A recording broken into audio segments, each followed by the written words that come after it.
Oi pessoal, nós somos Giovana Ribeiro, Alexandra Maíra, Mariana, Letícia e nós somos estudantes de terapia ocupacional aqui na UFMG, essa faculdade maravilhosa. Estamos no primeiro período e uma das nossas matérias do primeiro período é a antropologia cultural, que assim é de suma importância para a nossa futura profissão. E hoje a gente vai falar um pouco sobre os temas falados nas aulas, o que a gente achou interessante, e a gente já vai começar com um tema assim que me chamou muita atenção, que é sobre como o ser humano lida com a cultura e com a natureza, de como essa separação não é tão óbvia. E eu já começo com uma pergunta para vocês, já irem pensando. Será que a forma como a gente entende a natureza é universal? Porque assim, pra gente, é comum pensar que existe uma separação muito bem definida sobre natureza e cultura. Tipo, a natureza seriam as plantas, os animaizinhos, e a cultura seriam danças, músicas, uma coisa mais humana, que o humano faz, sabe? Mas, olha, essa divisão, ela pode ser natural, pode parecer natural pra gente, mas ela não é, ela é construída socialmente, é uma construção cultural. Ou seja, é só uma forma de ver esse assunto dentre as várias possíveis. Inclusive, Giovana, tem um texto que eu li que fala exatamente sobre isso. Ele chama Outras Naturezas, Outras Culturas, é do Felipe Descola, e ele mostra que existem diferentes formas, né, de entender a realidade. Inclusive, ele ressalta uma crítica importante, que é o etnocentrismo, que é um conceito que nós vamos abordar mais pra frente. Inclusive, gente, esse debate não fica só na teoria, não. Eu acho que ele é super atual. Porque se a gente parar pra pensar nas mudanças climáticas, destruição da natureza, é tudo culpa dessa divisão da gente de natureza e cultura, já que tem outros povos, por exemplo, que tratam a natureza super bem, até como sagrada. Então, talvez aprender com culturas não seja só interessante, mas necessário. Bom, no fim das contas, é isso mesmo que você disse, Mari. A ideia aqui é provocar uma mudança de perspectiva. Entender que a nossa visão do mundo não é a única que existe, sabe? E reconhecer que outras formas de existência são válidas também, e a gente tem que aprender com elas. E também já fica uma pergunta para nós mesmos e para vocês que estão nos escutando. Será que a gente consegue enxergar o mundo além da nossa própria cultura? E bom, gente, pegando esse gancho que a gente fez aí de cultura e natureza, eu vou falar do etnocentrismo, porque, como a gente falou, vai conversar muito com esse tema. Mas o que seria exatamente esse tal de etnocentrismo? Nunca ouvi falar. Então, assim, o etnocentrismo acontece quando a gente quer colocar a nossa própria cultura como se ela fosse o centro de tudo. É tipo, ela fosse a certa, a normal, e a gente usa isso para julgar as outras culturas que são diferentes da nossa. E o mais curioso é que acontece, tipo, o tempo todo. Muitas vezes a gente nem percebe isso. Na sociedade que a gente vive, existe, tipo assim, uma tendência muito forte de considerar normal só aquilo que segue certos padrões. E tudo que foge disso a gente começa a julgar, fala que é estranho, ou pior, até inferior. Dá pra você dar algum exemplo pra gente, pra ficar mais claro, assim? Ó, temos um exemplo clássico dos povos indígenas, né? Porque durante muito tempo e até hoje eles são muito julgados e são vistos como atrasados por viverem do modo que eles vivem, com a cultura deles, sabe? Por exemplo, se a gente voltar na chegada dos portugueses lá no Brasil, fica evidente quando eles chamam os indígenas de selvagem, por exemplo, porque não seguem a própria religião, costumes e estilo de vida que os europeus seguiam. E aí os europeus querem impor a sua cultura em cima da cultura indígena. Isso é chamado etnocentrismo. Nossa, então faz muito sentido com isso que a gente tá falando, de achar que uma determinada visão de cultura e natureza que tá certa, né? Sim, exatamente. Tem um texto que eu li, ele chama O que é o etnocentrismo. Aconselho muito que leiam, porque explica muito bem. Ele mostra que, tipo, o etnocentrismo faz com que o outro seja visto até mesmo como inferior, bárbaro e até menos humano. Ou seja, o diferente nunca é visto apenas como diferente, mas até como errado da história. E nesse mesmo texto, tem até um exemplo muito bacana que exemplifica muito isso. Porque é uma conversa de um indígena com um pastor. E aí o pastor dá um relógio moderno pro indígena. E o indígena coloca ele, tipo assim, como se fosse uma obra de arte, pendurado, só pra observar. E o pastor estranha, porque normalmente este relógio seria utilizado para olhar as horas, por exemplo. Beleza, mas aí quando o pastor ele volta para a sala dele lá, ele percebe que nas esculturas dele, nas artes que tem na sala, também é cheio de arcos e flechas, cocares. Então, ou seja, cada cultura acaba atribuindo sentido diferente para as outras coisas. Então, o que a gente pode acabar tirando disso tudo é que o etnocentrismo está muito presente na nossa sociedade e influencia diretamente como a gente vê o outro. Muitas vezes, tudo que foge do padrão é visto como inferior e ultrapassado. O grande desafio aqui é fazer o contrário, né? Tentar entender outras culturas a partir delas mesmas, sem julgar o que a pessoa está fazendo, porque assim a gente vai conseguir respeitar o próximo com a cultura dele, né? Ter uma visão justa, uma visão empática e entender que só nossa visão, só nossa cultura não é a única certa no mundo, né? Nossa, realmente. Fica aí a reflexão pra gente, né? Quantas vezes a gente já foi etnocêntrico sem nem saber? Pois é, e aproveitando que estamos aqui debatendo sobre como a antropologia pensa sobre esses temas e sobre essa ideia etnocêntrica que a gente costuma ter, eu queria que a gente falasse um pouquinho sobre a apropriação cultural. Alexandra, eu vi que você andou lendo sobre apropriação cultural e como nós estamos falando sobre o etnocentrismo, você consegue exemplificar e explicar pra gente? Consigo sim. Então, é um tema que eu estou gostando bastante de estudar e de pensar a respeito sobre ele, porque muita coisa na sociedade de hoje em dia é questionada se é ou não uma forma de apropriação cultural. Então, eu poderia dar vários exemplos aqui, mas tem alguns que estão muito em alta, principalmente aqueles que envolvem produção musical, comida, etc., principalmente em relação à cultura afro-brasileira. Muitas pessoas têm uma visão etnocêntrica sobre essa cultura, e aí essas pessoas que têm essa visão preconceituosa, etnocêntrica, hoje em dia elas estão pegando artefatos, objetos, coisas da cultura afro-brasileira, assim, para usar sem dar o crédito, sem dar, desrespeitando eles, né? Nossa, você citou a comida? Eu vi recentemente no X que tentaram mudar o nome do acarajé para bolinho de Jesus. Você viu isso? Eu vi, assim, isso é uma forma grave, né, de apropriação cultural, porque imagina você pegar algo que é da cultura religiosa de matriz africana, que é oferecida como oferenda aos orixás, e falar como se fosse algo do cristianismo. Então você percebe como que isso é pesado, né? Então, por isso algumas pessoas negras, principalmente as mulheres baianas, elas têm total razão em dizer que isso está errado, porque isso apaga uma história de luta, de resistência que existe por trás da comida. E é uma coisa totalmente de mau gosto e incoerente também. Realmente, tipo, as pessoas não conseguem perceber que é errado, simplesmente preferem viver nessa ignorância ao invés de tentar buscar o porquê, não é mesmo? Você também tinha falado o que acontece na música, como é que acontece?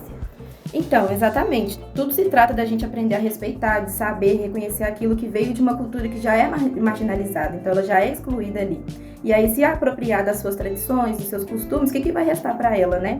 Então, respondendo a sua pergunta também sobre a música, acontece aquela tentativa de embranquecimento dos gêneros musicais que têm origem africana. Então, o mercado musical ele fez muito isso com o próprio samba mesmo, por exemplo, porque quando a bossa nova surgiu e estourou, a narrativa de muita gente na época, inclusive dos cantores famosos do gênero, né, bossa nova, era de que ela seria uma versão mais limpa, mais harmoniosa do samba. Curiosamente, quem defendia esse discurso também eram os cantores e críticos brancos que nunca davam os créditos, nunca davam o reconhecimento devido ao samba, e ainda ganharam muito dinheiro em cima disso. Isso também é uma forma de apropriar da cultura negra que é bem problemática, que a gente poderia debater por horas aqui. Mas como a gente está com tempo curto, eu deixo aqui uma indicação do livro Apropriação Cultural, que é do Rodney William, que nele tem um capítulo Pode ou Não Pode, que eu achei fantástico, para caso alguém tenha interesse, que ele vai falar bem sobre isso que a gente está falando aqui, de que as formas de apropriação cultural que pessoas brancas fazem com a cultura negra. E ele é uma leitura, assim, bem tranquila, bem fluida, que eu acho que vai ser legal para quem quiser. E ele também fala muito isso, de que não é que uma pessoa branca ela não pode fazer algo, mas ela tem que sim dar os créditos, reconhecer, então saber ali tudo que está por trás de resistência da cultura negra. Nossa, Alexandra, eu amei o seu texto, sério. É realmente uma coisa que a gente precisa parar para pensar, senão a gente ofende as pessoas e a gente se acha no direito de usar as coisas das culturas alheias, mas tem que pensar que representa toda uma resistência, uma história, gostei muito. Agora, passando para um outro assunto, mas também é muito interessante, muito legal, e é bem presente, e que eu vim refletindo nos últimos dias, foi um texto que eu gostei muito, muito, que é do Marcel Mauss, que se chama Sociologia e Antropologia, o livro dele. Ele vai falar sobre as técnicas do corpo, um tema que me fez pensar muito. Já ouviram falar disso? Não, o que é isso, técnicas do corpo? Olha, Mari, Eu vou te explicar. De acordo com o autor, as técnicas do corpo são como as pessoas usam seus corpos de determinadas maneiras, de acordo com sua cultura, aprendizados, e como isso se difere muito de pessoa para pessoa. Por exemplo, na China, eles têm uma técnica do corpo que é bem engraçada. Pra falar a verdade, eu não consigo, nem tentei. Que é ficar de cócoras tranquilamente. Pra quem não sabe, ficar de cócoras é ficar agachado de uma maneira que você usa só o apoio dos pés, assim. E no meio da rua, em filas, nos pontos de ônibus, eles não têm tanto hábito de ficar sentado em cadeiras, eles ficam de cócoras, literalmente. E isso aqui no Brasil seria muito desconfortável, pelo menos eu não vejo isso ultimamente, né? E pra mim seria muito ruim. Nossa, meio diferente isso que você tinha falado e eu nunca tinha parado pra pensar, não. Você tem mais algum exemplo? Tenho. No livro mesmo, ele fala de um grupo que se chama Maori. Ele é da Nova Zelândia, um povo originário da Nova Zelândia. E o autor diz que nessa cultura as mulheres elas têm um jeito específico de andar, um molejo diferente, e que é específico para atrair os homens Maori. Só que, por exemplo, se uma pessoa aqui do Ocidente visse o jeito delas de andar, estranharia um pouco, porque é diferente o jeito que, por exemplo, aqui nós andamos. E diz que as meninas pequenas do povo Maori já aprendem com as suas mães e tal, a andar desse jeito. Sabe, isso me fez pensar muito no jeito que as pessoas andam. Vocês já repararam? Eu não reparo muito não, mas é engraçado que esse texto me fez notar algumas coisas que eu nem parava pra pensar. É isso mesmo. Eu fiquei pensando em como as mulheres brasileiras costumam andar um pouco mais rebolando. Vocês já perceberam? Não todas, mas também não é uma coisa consciente. Mas a gente costuma mexer o quadril de uma forma diferente de outras mulheres, de outras culturas que eu já observei. Por exemplo, algumas mulheres da Europa, elas não têm esse remexer do quadril como a gente costuma ter. E isso é uma técnica do corpo. E se a gente for parar pra pensar, é muito interessante pra nossa futura profissão saber disso, que a gente vai mexer muito com movimentos, com pessoas diferentes.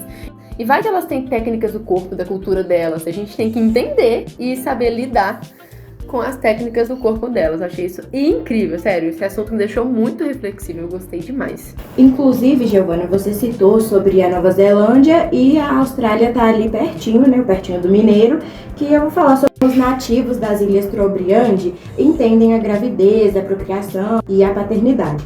Para nós é comum pensar que o bebê houve a fecundação, aquela história clássica de sempre, e para nós essa explicação parece até bem óbvia na nossa visão etnocêntrica, né? Porque para os nativos dessa ilha a lógica é completamente diferente e isso não significa que ela seja menos coerente. Mas como eles explicam a gravidez? Eles acreditam que depois da morte os espíritos vivem num lugar chamado Tuma. É uma ilha meio distante, que eles vivem lá durante um tempo, que aí eles vão regenerando, vão voltando a ser jovens, e depois esses espíritos podem voltar ao mundo como crianças espíritos. Para nós pode parecer um pouco estranho, mas para eles acreditam que a concepção acontece quando o espírito controlador, geralmente um parente da família da mãe, entrega essa criança espírito para a mulher. E muitas vezes anuncia isso por meio de um sonho. Mas aí o pai biológico não vai ter participação, não? Não, para eles o bebê é formado pelo sangue materno e isso explica o fim da menstruação durante a gravidez. Inclusive, eles usam exemplos do próprio cotidiano para defender essa ideia, falando que mulheres que são consideradas pouco atraentes ou até mesmo albinas terem filhos, mostrando que a gravidez não depende de um outro ser, apenas da ação desses espíritos.